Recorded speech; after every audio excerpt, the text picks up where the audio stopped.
Inaasahang ngayong araw, ilalabas ngayong araw ng Cavite Prosecutor's Office ang kanilang resolusyon kaugnay sa reklamong inihain laban kay John Paul Lopez na siyang taga-abot umano ng bala sa namaril na si Ronald Baez sa Cavite noong Biyernes.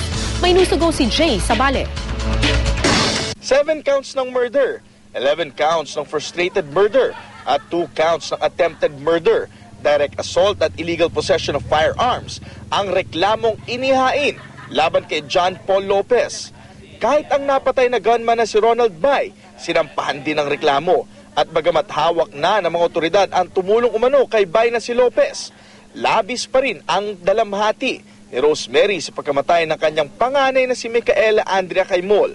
Isa si Micaela sa 7 nasawi sa walang habas na pamamaril ni Bay sa Kawit, Cavite noong Biyernes.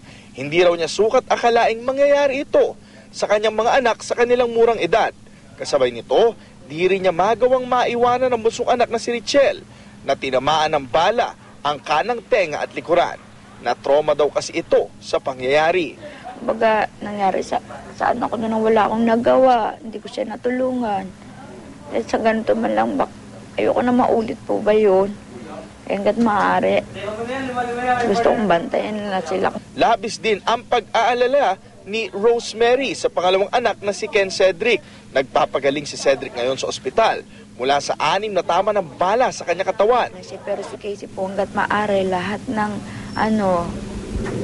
gusto kong mabuhay pa siya ulit. Hindi ko na po kasi kakayanin kung mawalan pa ng isang anak. Kaya po, nananawagan po ako na sana tulungan niyo po kami dun sa pinansyal na pambili ng gamot ng anak ko.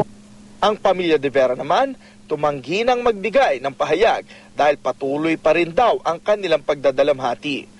Namatay din sa naturang pamamaril ang 3 miyembro ng pamilya de Vera, ang nagbubuntis na si Ria de Vera at ang 4 taong gulang nitong anak na si John Monica. Jay Sabale, GMA News.